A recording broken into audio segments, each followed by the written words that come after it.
David with EV World News. We talk about electric vehicles, green energy, and the stock markets. And I'm back today on a Friday with our resident engineer, Mike Herzog. How's it going today, Mike? I'm doing great, David. I need some good EV news articles to pick me up for the afternoon. There you go. There you go. Kind of dreary here, and like I had a third cup of coffee this morning, and I am still not waking up. So yeah, let's get some exciting EV developments out there. Yeah, we don't really have a monsoon season in Nebraska, but this has been pretty wet for a summer. Yeah, go figure. Especially after the past couple of years, my goodness. Yeah, we've had a couple of years where we're like, oh, how are the farmers going to grow food? There's not enough rain. This year, it's like nothing will stop growing.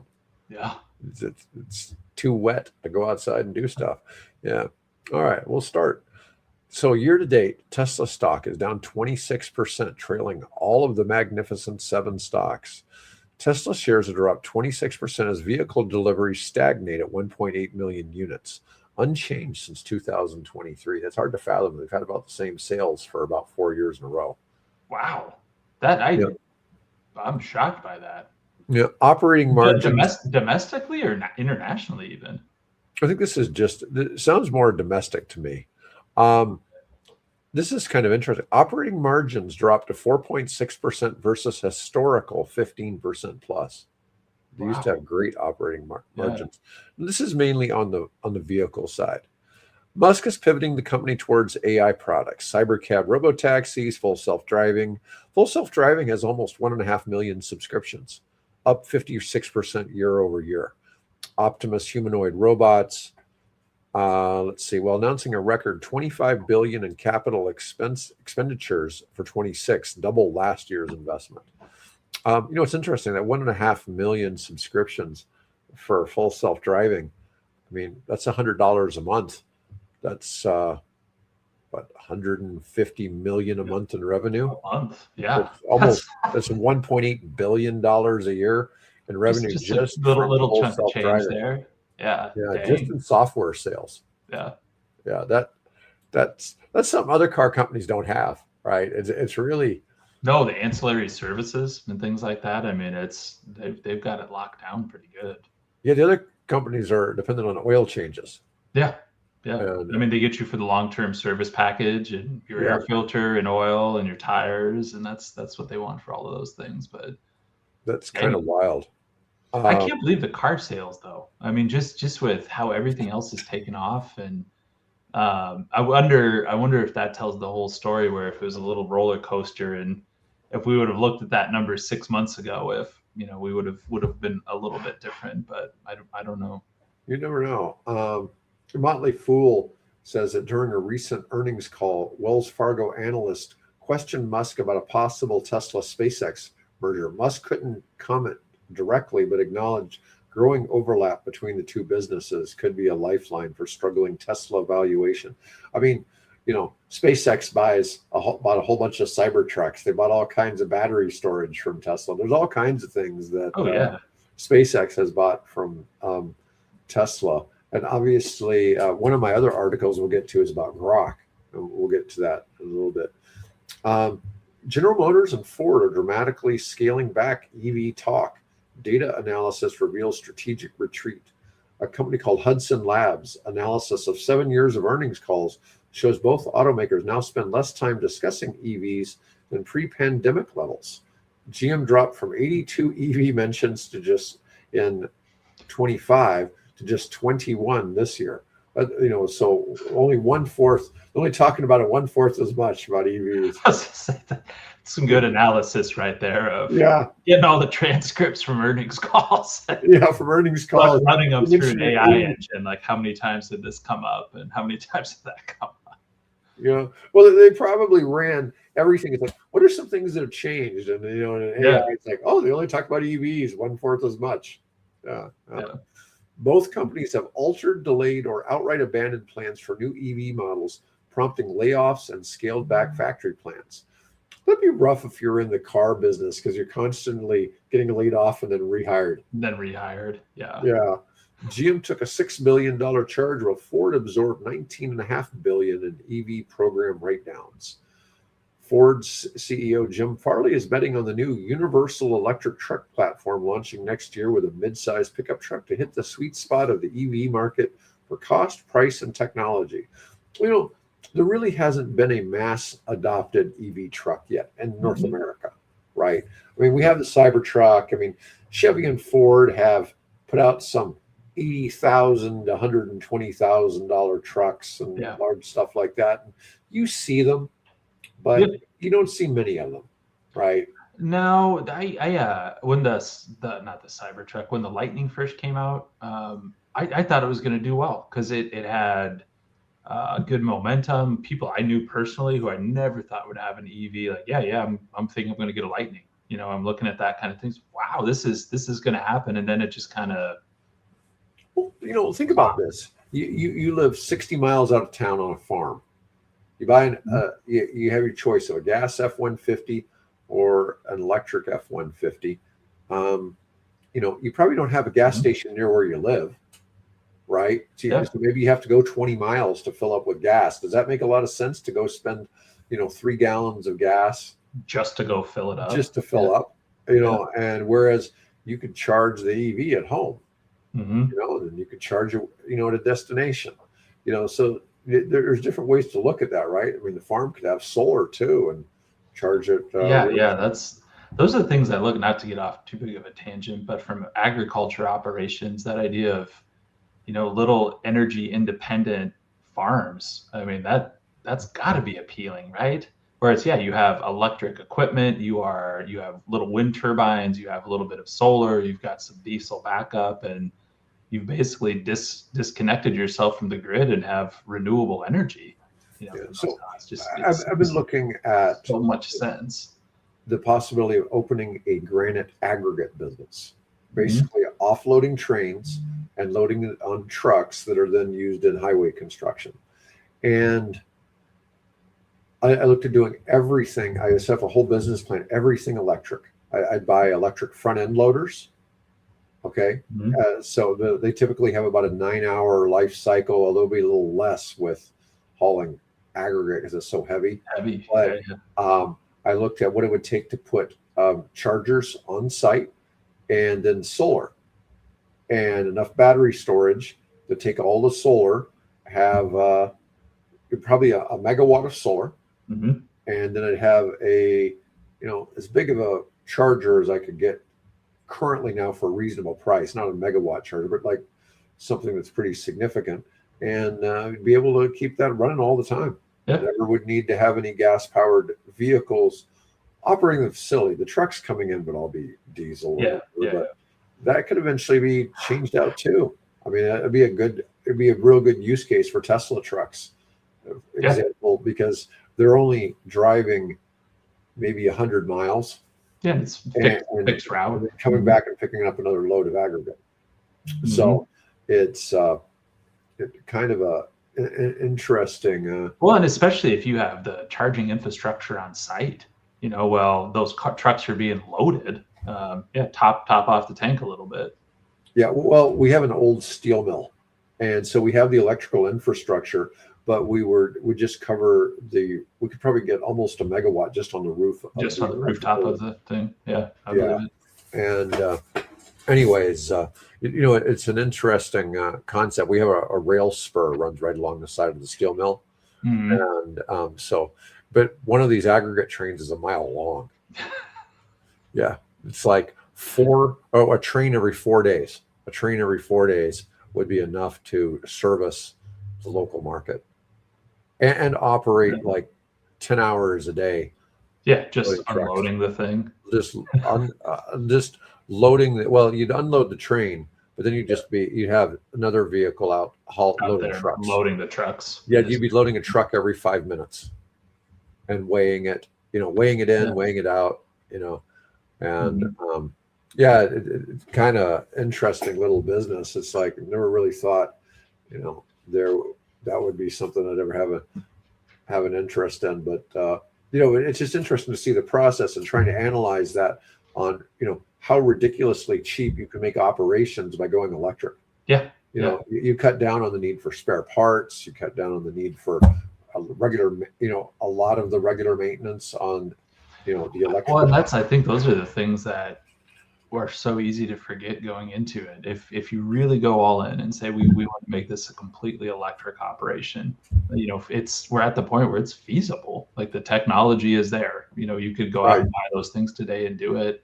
And then once you do that whole waterfall chart of operational costs and maintenance and avoiding escalating energy costs, you're insulated from that, from market pressures and things. Like it just makes so much sense. If it pencils out, Right. But like if your operation's like, I would need 4 trucks, based on that level of charging, it's twice as much as what I would have needed before. Maybe it doesn't work out. But if it's equivalent like that, it's really cool concept.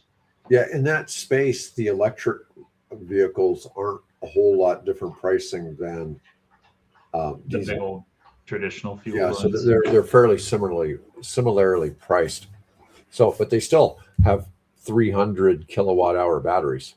Still gigantic. Yeah, still gigantic batteries. Yeah, so still it takes some juice, and as I'm working on, it's like, well, you're going to pull all this power from the grid. And it's like, no, I'm not. I'm going to have it in a battery. I'm going to pull all the juice from a battery and just stick it over there. And we're going to charge the battery from solar.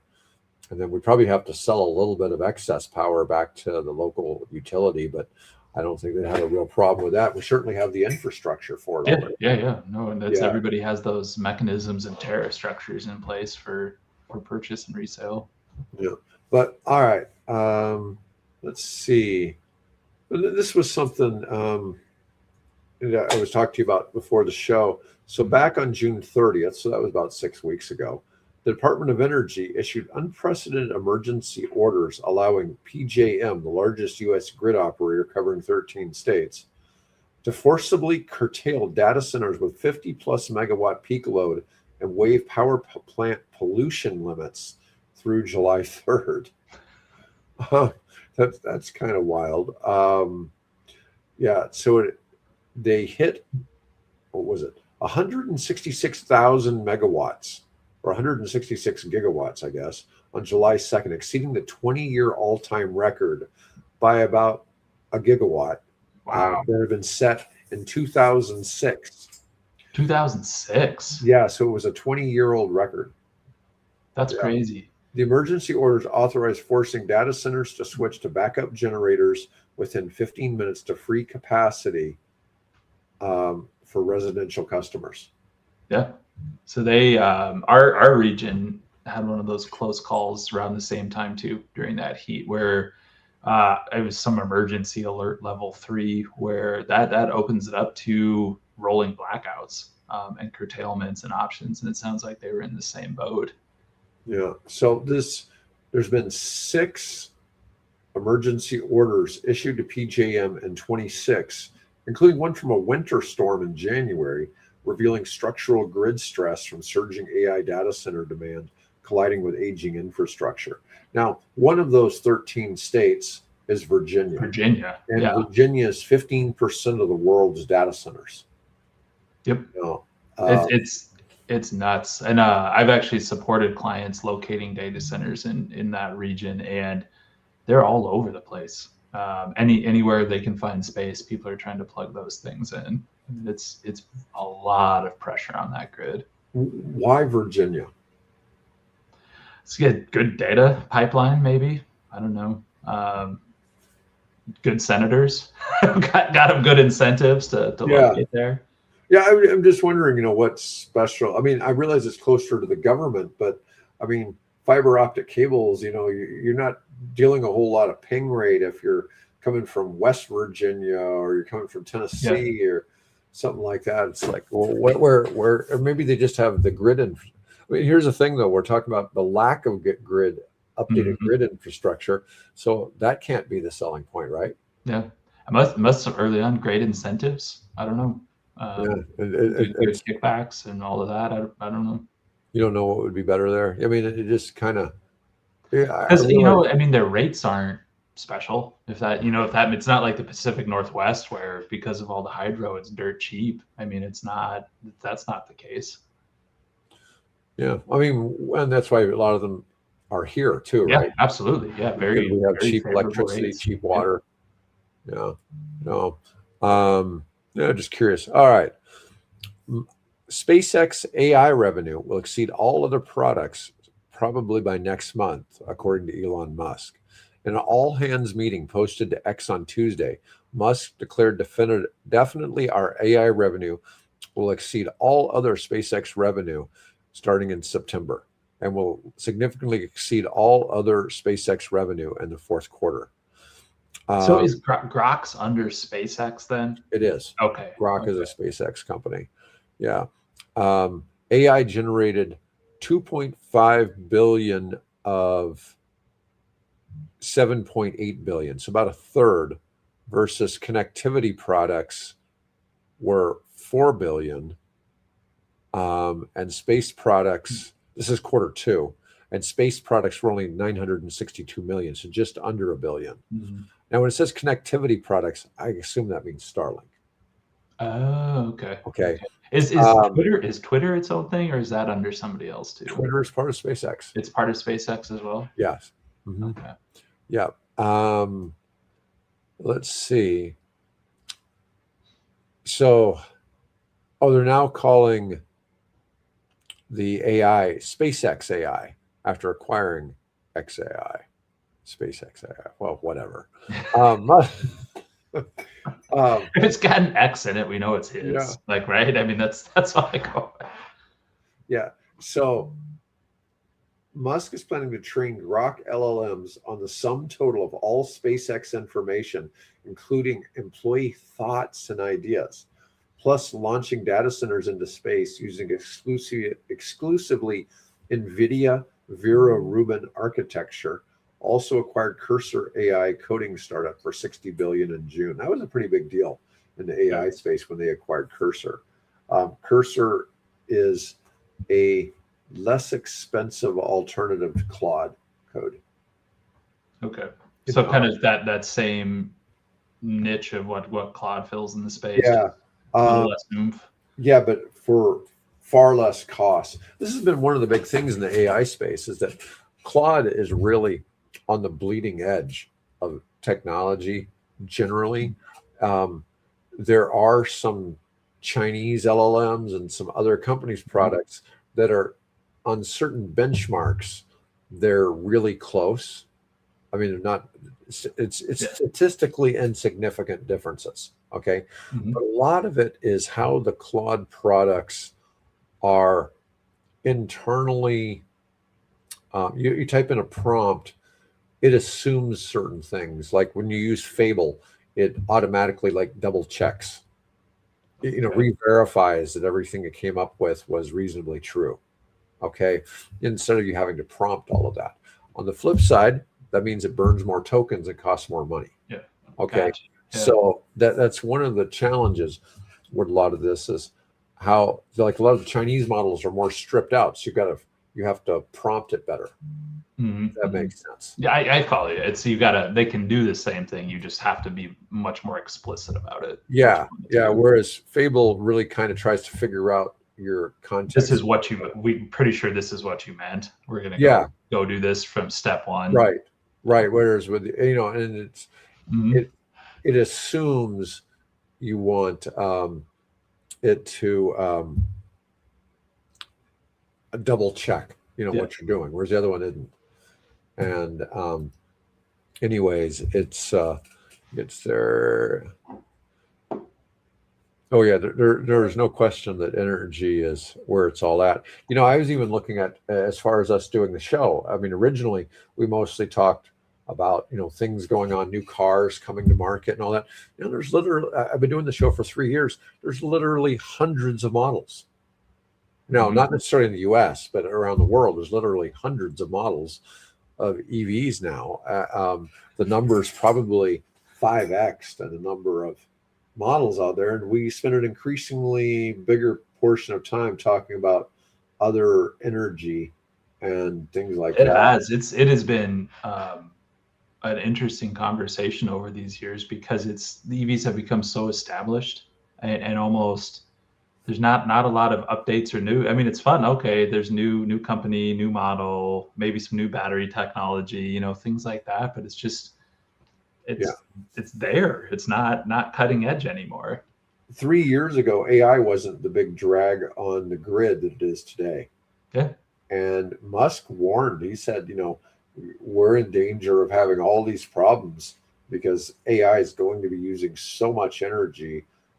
And he said it by 2026, and it's already, we're seeing where they're having emergencies. PJM 6 in the first half of the year is not good. So like for reference, depending on the level of those emergencies, if they're calling in forced curtailment. I worked in the power industry for 15 years for a utility and 5 years as a consultant. At a utility, I saw that happen once in 15 years. And now it's happened in our region every couple of years now. It's popping up. So 6 in half a year there's a problem over there. Yeah. Oh, that's really a good way to put it in perspective too. I mean, it's like I'm sitting there thinking, oh, maybe this is a normal thing. And it's like, oh, no, this isn't. That is not normal. Forced curtailment's not normal. Yeah. It's another good reason for living in Nebraska. It's like we don't have to deal with all the problems. Don't have to worry about that. Wide open spaces. We are still about 600 megawatts short of fulfilling our energy needs for the data centers locally. Yeah. There's still a line. They're shaking the couch cushions looking for a couple spare megawatts wherever people can find them. They won't let us shut down our old coal-fired plants. Yeah. They need it. Yeah. Let's see. Oh, I wanted to talk about something else here today. Porsche exits Volkswagen emissions pool to partner with China's Xpeng, compliance desperation. I'm not sure exactly what this means. Oh, Porsche faces heavy European Union fleet fines. That makes sense. Yeah. Yeah.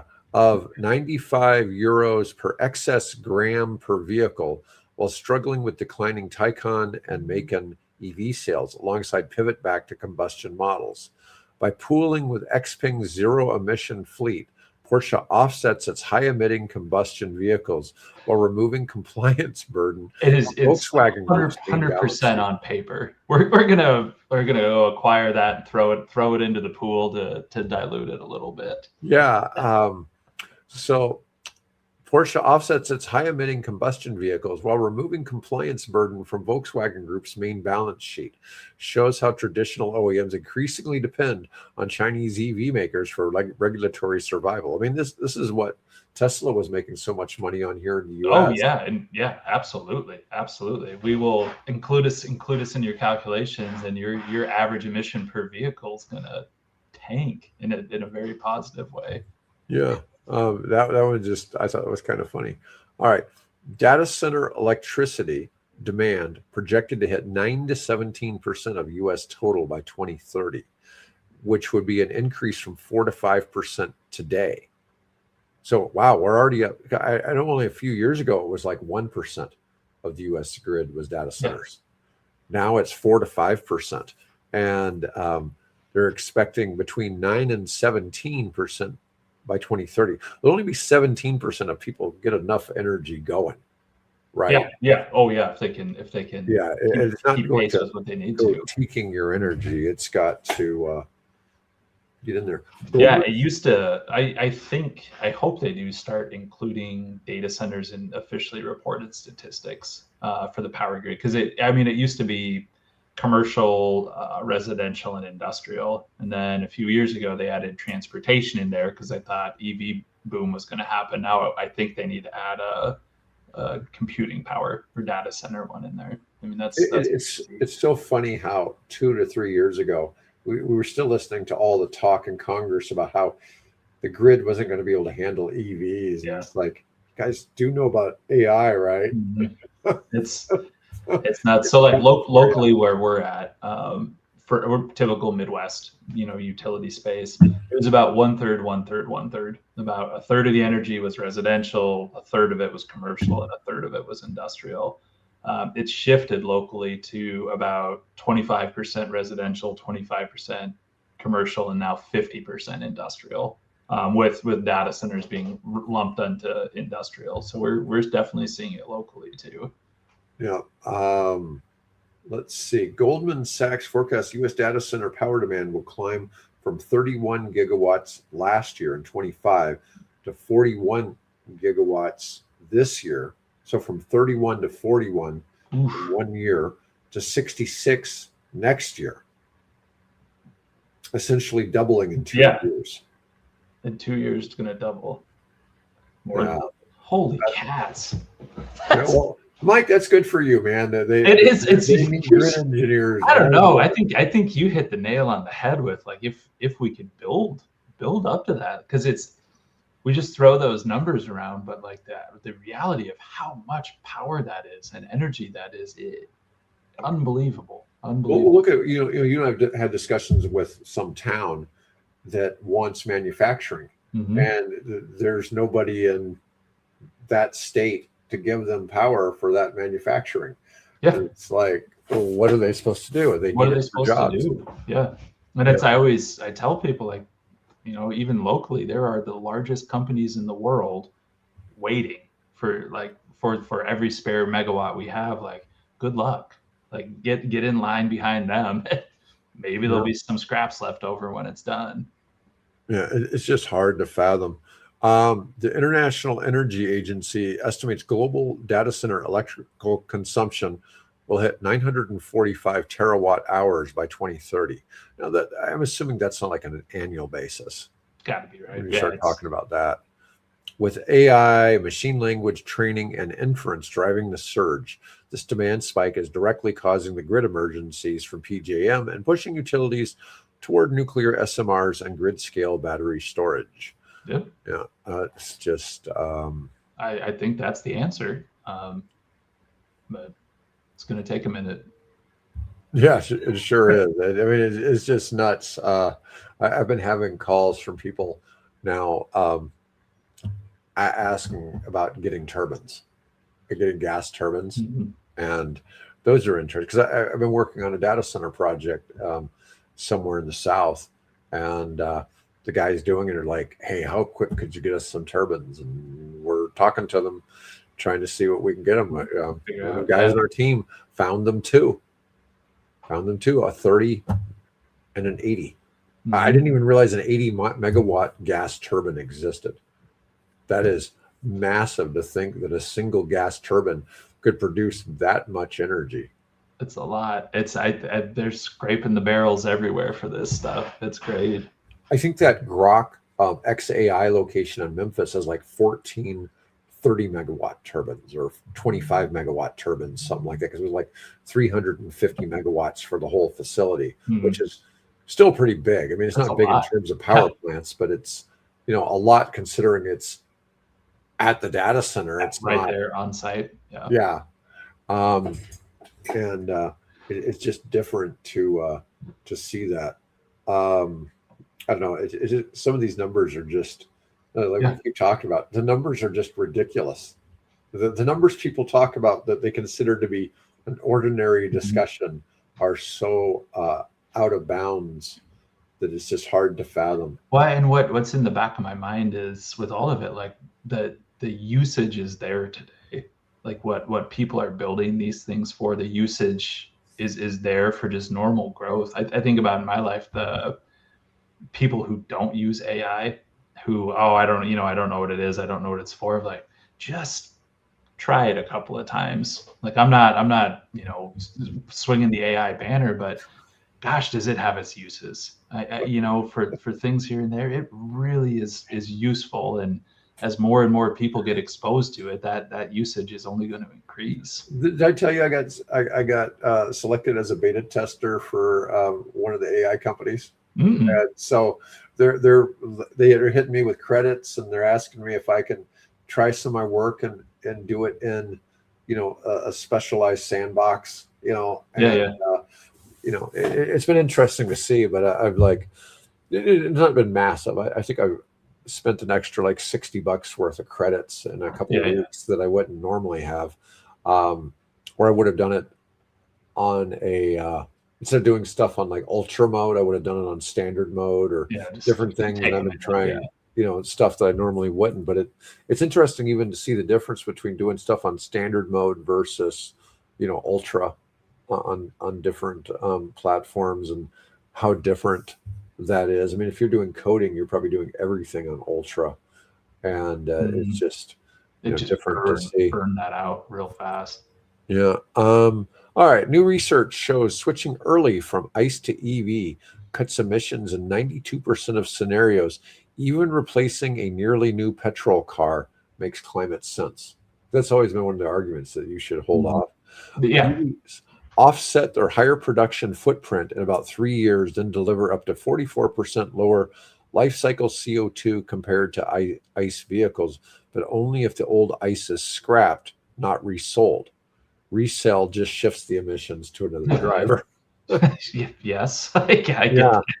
So, I mean, after 3 years of driving an ICE vehicle, somebody is not going to just scrap it. No, it's not going to be scrapped. It's not going to.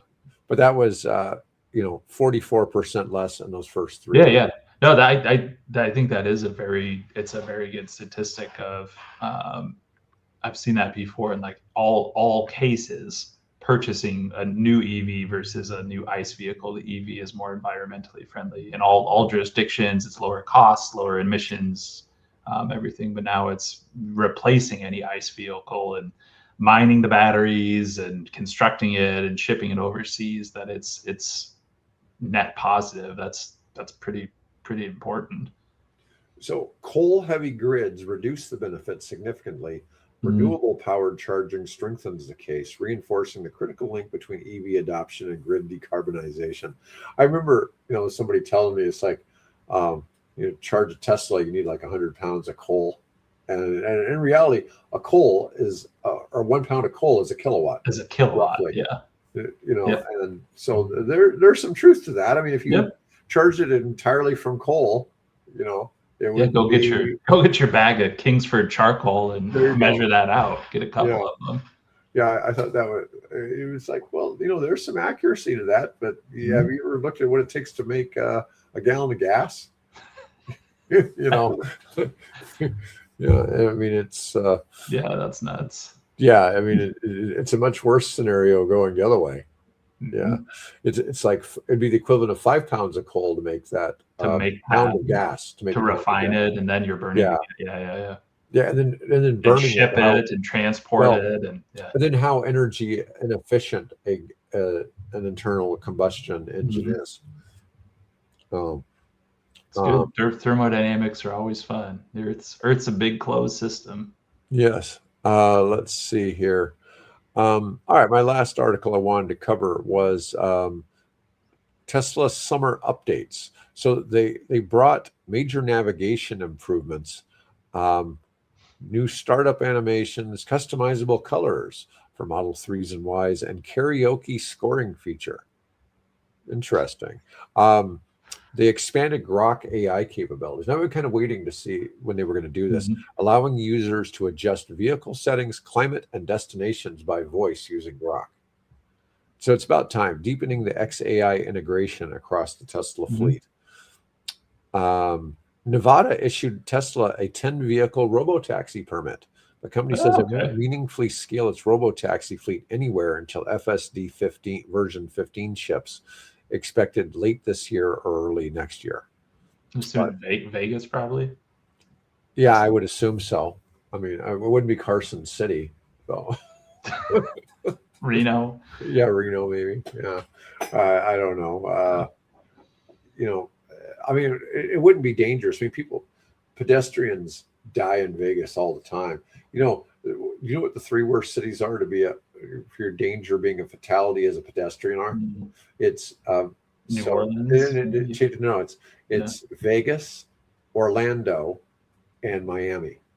Okay. I don't know why Orlando and Miami, other than the fact that maybe it's because of all of the foreigners driving around. Yeah, or maybe it's just more people walking or outside all the Yeah. time. Although you think like Los Angeles, where everybody drives and everybody's outside, like that'd be a problem. But I don't. Yeah, it's just kind of funny. But Vegas, but see, Vegas, I can kind of see. You got a lot of drunk people. Drunk people, right? Drunk people, and you got people driving up on the sidewalk. Yeah. And Yeah. Stuff like that. Anyways, all right. Well, that's all I got for the show today, Mike. Folks, thanks for watching. I'll be back on Tuesday with Bill, and I'm not sure about next Friday. Okay. So, anyways, everybody have a great weekend, and